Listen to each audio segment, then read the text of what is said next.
कपालभाति प्राणायाम practice करेंगे।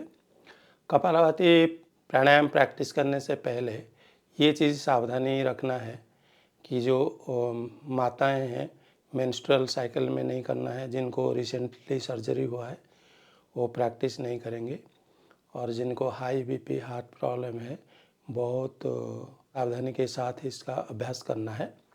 और आपका पेट खाली होनी चाहिए। पूरा प्रैक्टिस समय में आपका मेरुदंड सीधा रहेगा। कपालभाति और भस्त्रिका में ये डिफरेंस है कि कपालभाति में आप active exhalation followed by passive inhalation, माने inhalation will happen automatically, just you have to allow the breathing coming in। और भस्त्रिका में active inhalation and active exhalation, ये दो डिफरेंस है।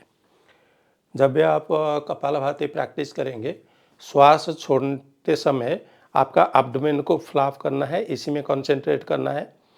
जब एब्डोमेन को फ्लैप करेंगे अंदर की तरफ जाएगा और श्वास बाहर की तरफ जोर से छोड़ना है। तो जब पेट बाहर की तरफ आएगा स्वाभाविक, उसी समय स्वाभाविक श्वास अंदर की तरफ आएगा।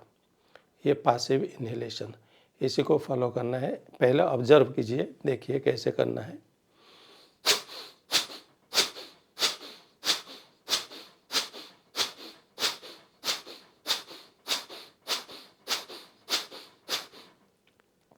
धीरे धीरे इसका जो स्पीड है इसको इंक्रीज करना है। धीरे धीरे स्पीड इंक्रीज करके मैक्सिमम स्पीड तक जाना है और फिर स्लो डाउन करके प्रैक्टिस स्टॉप करना है। एक राउंड में आपको इनिशियली 30 स्ट्रोक्स से स्टार्ट करना है।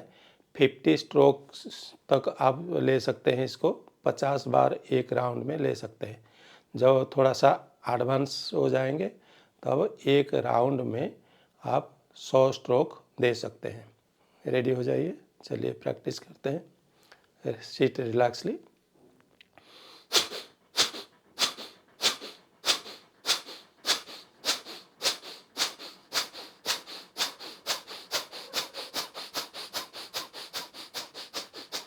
Speed up, speed up.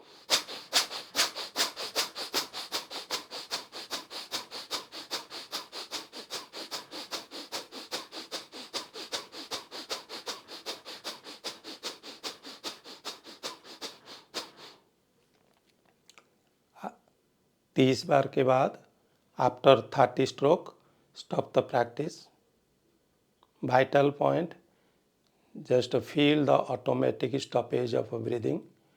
श्वास प्रश्वास ऑटोमेटिक रुकी हुई स्थिति को प्राप्त हो रही है, इसको केवल आप अनुभव कीजिए। Allow the breathing becomes normal.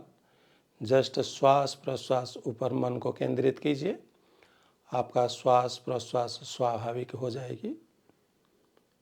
श्वास प्रश्वास स्वाभाविक होने के बाद फिर आप दूसरा राउंड कपालभाति अभ्यास करेंगे।